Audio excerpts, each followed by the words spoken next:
Yo, welcome to my place. So very glad you can come by and spend some time with me today. I really appreciate it. I'm your host, the American Warhorse. Well, in just a few more hours, it'll be start of a new decade here in the States. Now, all over the eastern part of the world, they're already there. What this decade's going to bring is anybody's guess, but I'm pretty sure it won't be boring. If anything, it'll probably be even more tumultuous than it's already been. So while it's still relatively calm, I wanted to wish you all a very happy and prosperous new year. May the blessings from God and his protective hand be with you this new year. I also wanted to take some time to pay homage to one of my boyhood heroes. 47 years ago today, he died in a plane crash. Who I'm talking about is the incomparable Roberto Enrique Clemente Walker, better known as simply Roberto Clemente. There he is.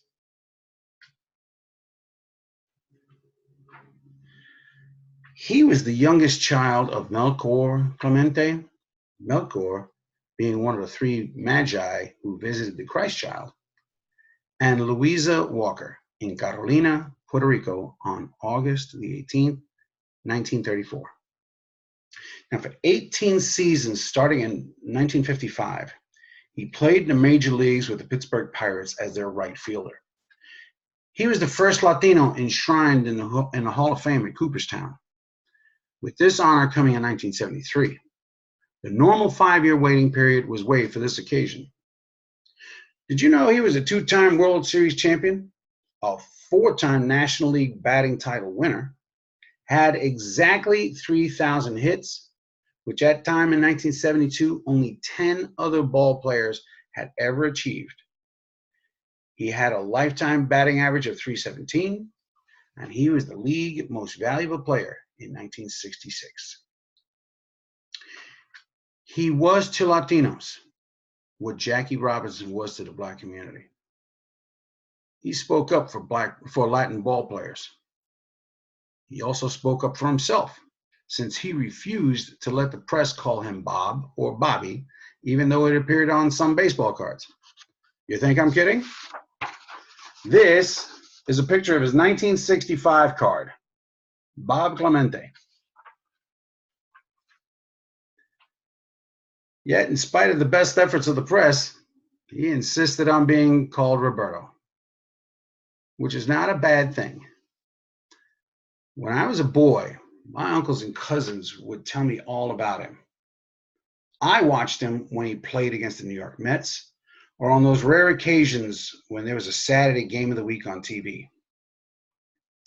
I became such a fan of his that whenever I joined a baseball or softball team, I tried to wear his number. I still do to this day. Now here's the jersey of the team that I play for, and there he is.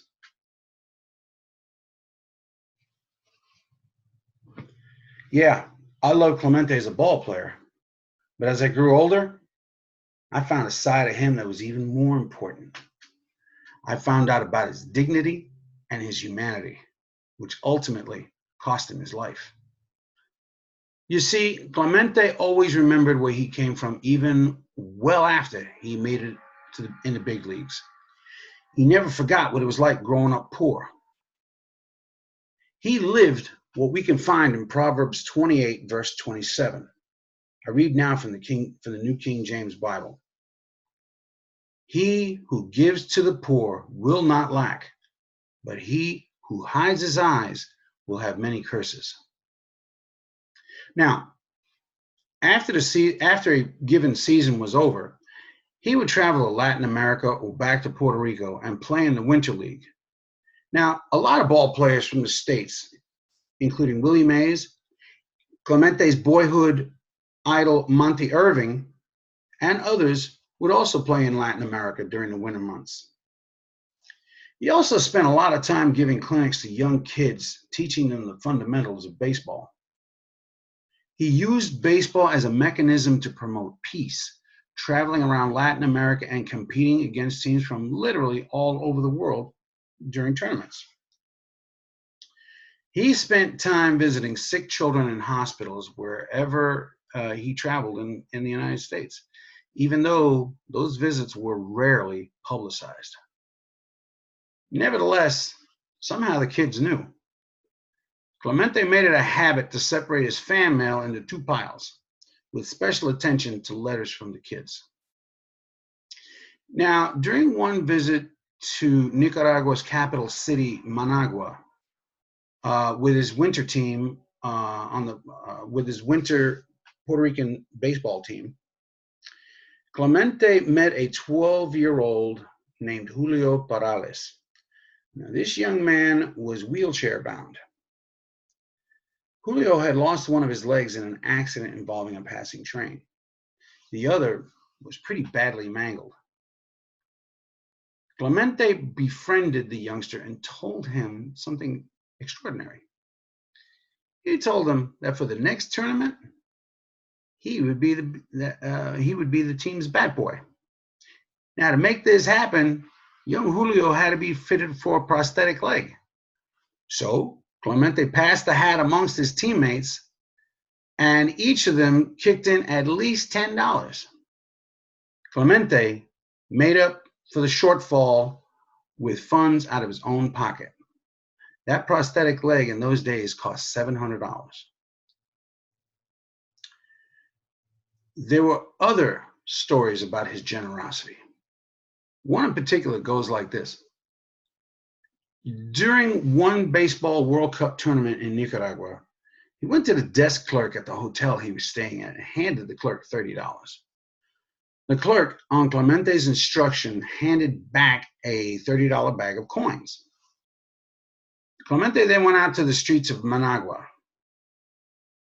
Now, wherever he encountered the very poor and destitute, he would talk to them for a little bit and then hand them a few coins before moving on.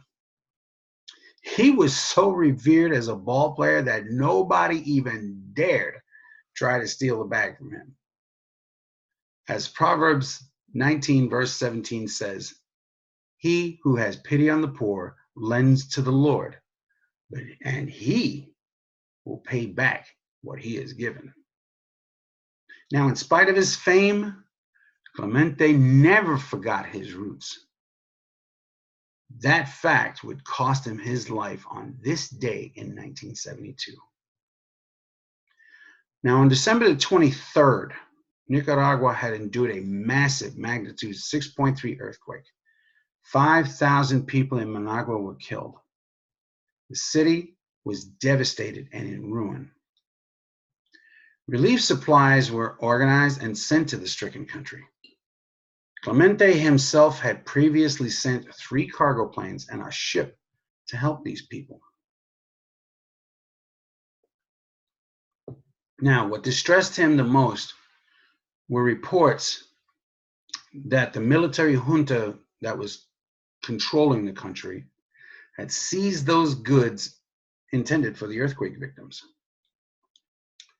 rightfully suspecting profiteering from the corrupt dictatorship of General Anastasio Somoza.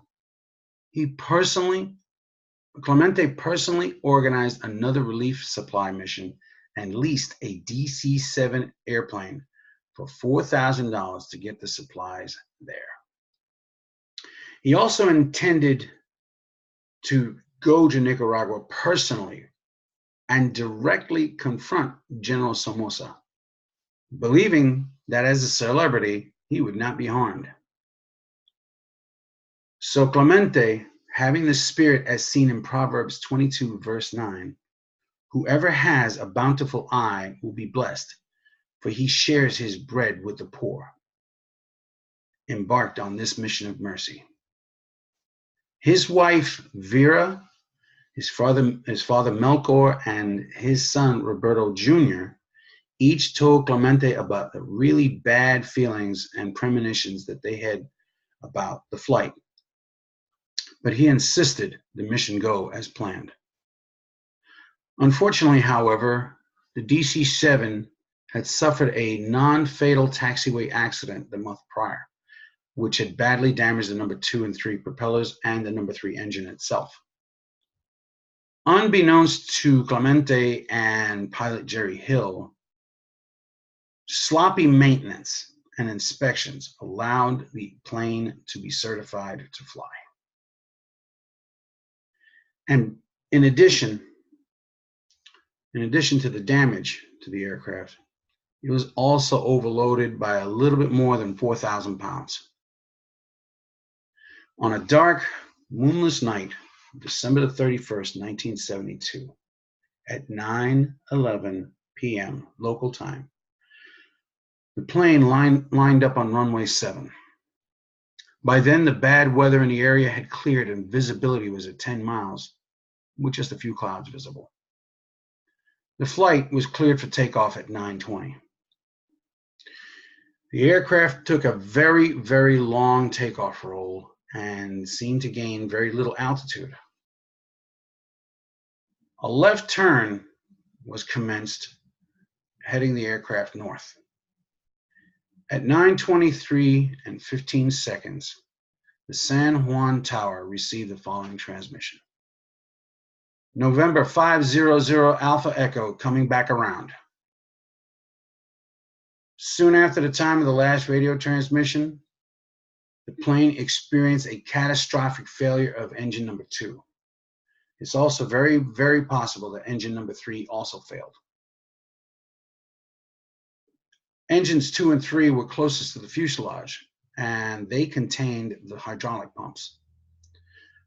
With reduced control and possible loss of electrical power, pilot Jerry Hill was faced with ditching the aircraft into the sea on a moonless night.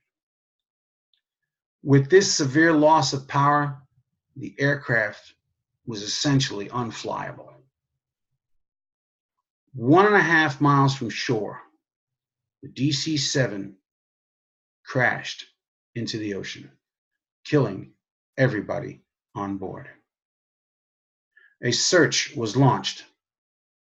The plane and everyone on board were found, but not Clemente. The 38-year-old superstar had simply disappeared. For weeks, many people, including myself, refused to believe he was dead.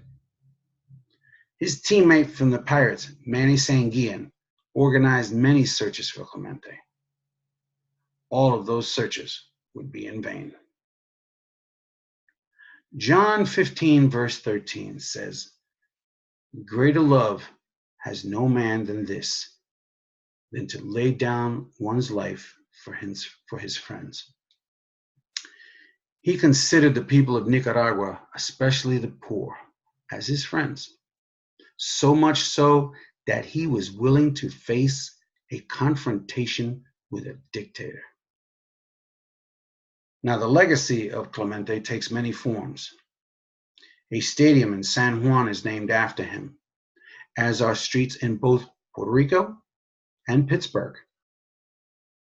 Major League Baseball's annual Roberto Clemente Award goes to the player who best exemplifies the game of baseball, sportsmanship, community involvement, and the individual's contribution to his team.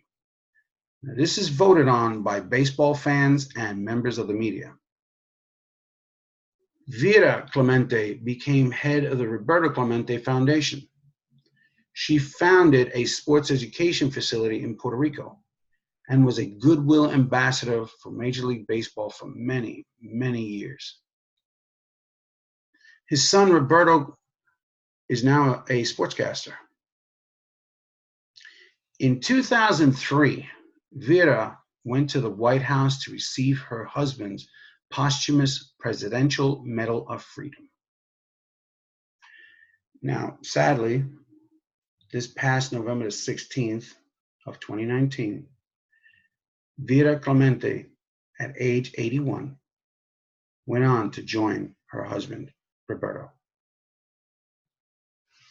Roberto Clemente taught me a lot. Besides my parents, he was one of my role models. He still is to some degree to this day. Through his example, I tried to be not only a good ball player, but later, as I got to know him better through reading about him, it was his humanity and dignity which stood out more. He was always willing to help others before it became fashionable. He showed compassion even when the media was nowhere in sight to see it. In his words, he grew up the right way. And may there always be a little bit of Clemente in all of us. We can sure use it nowadays. Let's close in prayer. Heavenly Father, thank you for the example of Roberto Clemente and others who serve those who are less fortunate, those who give of themselves but receive no glory, of those who are willing to step into the breach to do those things that are right. Heavenly Father, thank you for these examples. Be they famous like Clemente or not so famous. Maybe they're just individuals we know, but we should always honor them and thank them, because sometimes that job is a thankless one. We all get, we all think about the poor during Christmas and Thanksgiving, but sometimes we forget during the rest of the year. May we not forget and provide for these people when and where we can, and provide not just food, but comfort and food for the soul, which you have provided through your Son, Jesus Christ. Thank you, Lord, for allowing me to do this. And may we always remember who and what he was. In Jesus' holy and very precious name, I pray all of these things. Amen. Now, if you enjoyed what you heard, please hit that like button, that little red button with the big S on it, and hit the bell. Share it with others if you want to. So until next time, may God bless you. Have a terrific week and a terrific year, and keep the faith.